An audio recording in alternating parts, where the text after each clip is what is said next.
All right, guys, Wes here. Welcome back to the channel. Today, we've got some Hogwarts Legacy stuff to talk about, and I think it's safe to say that Hogwarts Legacy truly just did the unthinkable. The game is finally upon us, and after 5 years of waiting and countless delays, it seems like it has all been worth the wait. Not only is the game good, but it paints a very bright picture for the full release, as well as the future of Hogwarts Legacy. So in this video, we're going to be discussing Hogwarts Legacy and what that means for the developer, Avalanche Software, the franchise, and a potential sequel, as well as future DLC content. Hogwarts Legacy has been breaking records, and we're going to talk about what this means for the future of Harry Potter licensed games as a whole, because by all accounts, everything is looking very good right now. While the hype train for Hogwarts Legacy has been absolutely massive throughout the years, there has been one rather vocal opposition to it from individuals who have beef with the franchise creator or people who just weren't confident in the game for reasons such as the developer's unproven history and the long lineage of crappy licensed video games. Now, for those of you that are unaware with the game's background, this is the very first open world game from developer Avalanche Software. They previously worked on licensed games such as Disney Infinity, Meet the Robinsons, Chicken Little, and other games like that. They saw a bunch of success with Disney Infinity franchise, but that game fell apart whenever Disney actually shut the studio down. But thankfully, Warner Bros. Quickly snatched them out of the jaws of death and reopened them with a new project, this ambitious open world RPG set in the Harry Potter universe, Hogwarts Legacy. The game was in development for over 5 years, and it was kind of a make or break situation for Avalanche, as they obviously wanted to prove that they still had what it takes to kind of stand up against some of the biggest game companies out there, as well as showing that they're capable of more than just low effort licensed games. I suppose it's a little ironic that their big comeback game is also based on an established license, but there's obviously a huge difference between something like Chicken Little and the giant game that is Hogwarts Legacy. Still, the gaming community had some legitimate concerns, but those seem to be completely quelled because of how good the game actually is. According to Metacritic at the time of making this video, the Xbox Series X version of Hogwarts Legacy is sitting at an 89 Metascore, while the PS5 version is at an 85, with the PC version at an 82.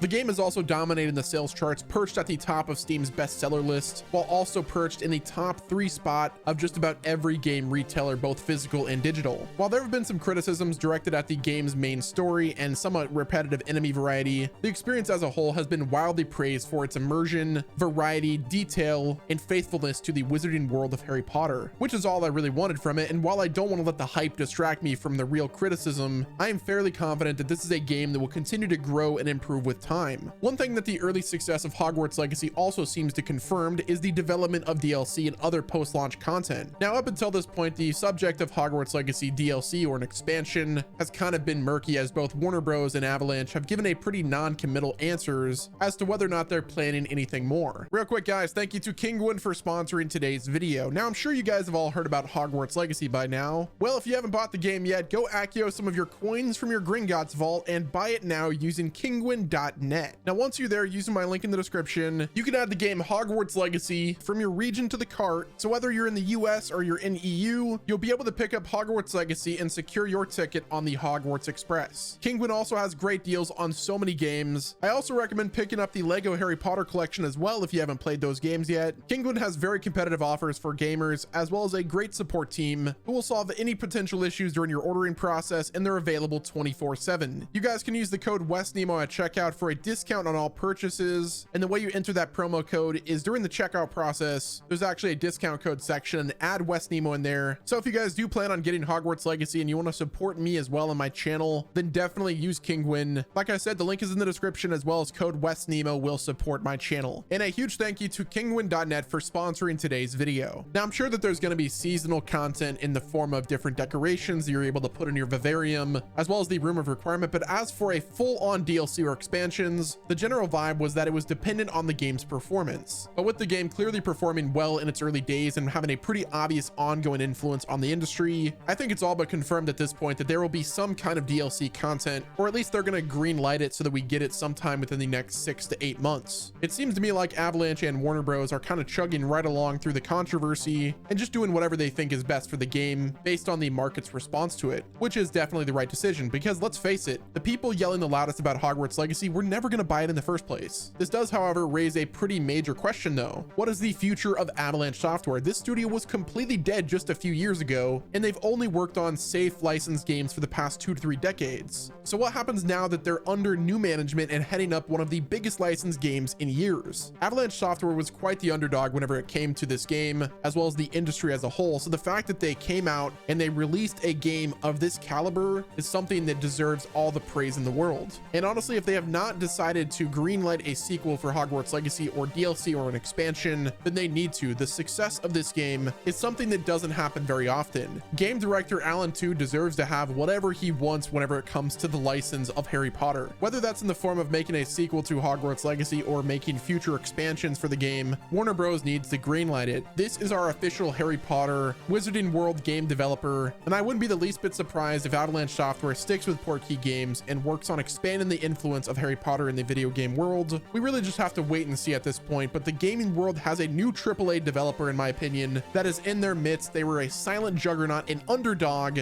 and that's a very good thing for everyone. Competition is a very good thing in any market, and I'm always excited when a new studio that is full of passion and talents gets the mainstream attention that they deserve. Perhaps the most important thing that Hogwarts Legacy has done so far is proven all of the doubters and naysayers completely wrong. There are plenty of people who said that there was no way that this game could possibly be good because it's from an inexperienced studio, or that it's because it's a licensed game, or because it's attached to a controversial figure. There were tons of people who thought this game was just going to gobble up a bunch of money from pre-orders as well as early hype sales and then be regulated to bargain bins around the world due to lack of interest going forward. However, this couldn't be any further from the truth, as this game has been praised up and down for its full release, an actual working game at launch that doesn't have any game-breaking glitches or problems, with a player base that is growing day by day. And that's just for the early access period. The game isn't even out yet. Hogwarts Legacy has proven that not only is Avalanche Software capable of great open world RPGs, but it also has shown that all WB Games has to do is be willing to give the beloved licenses the care and attention they deserve in order to effectively make the jump to video games. This is surely going to have a major effect on the industry going forward, as the other publishers notice how much money that they're going to make from this game that is a quality product based on a beloved IP, and hopefully that means other franchises will get something similar. And yes, I'm looking at you, Star Wars. I am still amazed that Avalanche Software was able to pull this off, and honestly, I think that's what happened. Looking at Avalanche throughout the years, the team has remained pretty similar, but there was one major factor that changed: Disney. As soon as Disney let them go and Warner Bros. Took over, Avalanche was given far more space and time to do whatever they wanted. Hogwarts Legacy started development around 2017 and was delayed a number of times for polish and quality control, which is a luxury that the studio was never afforded before. Again, this is going to be a massive statement to the gaming industry that if you want a game done right, you have to give the developers the time and space required to make it happen. You may hate that Hogwarts Legacy has been so successful, but mark my words, it's going to have a very positive impact on the gaming world going forward. Now, like I mentioned before, this all raises the biggest important question: is Hogwarts Legacy going to get a sequel? Given the fact that the first game was in development for over 5 years, it may seem like a sequel will be another decade away, but as you're probably aware at this point, sequels typically don't take nearly as much time to make as their predecessors do, unless of course you're Nintendo. Video game sequels often have a number of reused and improved assets, as well as gameplay skeletons and structures that are already intact, meaning the developers aren't working from scratch. With how expansive the world of Harry Potter is, I wouldn't be surprised if we ended up getting a Hogwarts Legacy sequel that covers possibly a different time period, perhaps one closer to the movies, or maybe even a direct adaptation of the original 7 books. Now, I don't think that's impossible, it's just not very likely. When you play Hogwarts Legacy, you take place as a 5th-year student. Considering the fact that there's only 7 years at Hogwarts School of Witchcraft and Wizardry, it would make sense that a potential sequel would take place during the 6th year, which would make sense because then it would line up for a trilogy of Hogwarts Legacy games. I could totally see them taking that approach for a Hogwarts Legacy sequel and trilogy, and it wouldn't take Avalanche nearly as much time to make it, since they already have so much of Hogwarts and the surrounding areas mapped out. Of course, this is all just speculation and a dash of wishful thinking, and maybe a bit of Felix Felicis, but it's not impossible. I seriously doubt Warner Bros. Is just going to see the success of this game and not order a sequel at some point, I would say almost immediately, and make the next game a direct sequel to Hogwarts Legacy, but in our 6th year at Hogwarts. Overall, I'm extremely happy with how this game has turned out, and I'm super excited to see what Warner Bros. And Avalanche Software do with it in the near future. Now, I'm not going to tell people how to think or be able to change their minds, but one thing that I think we can all agree on, it's the fact that the success of Hogwarts Legacy is going to have extremely good effects on the industry going forward, and we should expect a ton of licensed games being announced in the near future, hopefully at the same level and quality of Hogwarts Legacy. So let me know what your thoughts are in the comment section. What licensed game would you like to DLC get the Hogwarts Legacy treatment. Make sure you're subscribed to the channel so you don't miss out on any news videos. And a big thank you to Kingwin for sponsoring today's video. Be sure to click my link in the description. Also, don't forget to enter the 100,000 subscriber giveaway. And until next time, this has been Wes, and I'll talk to you guys in the next video.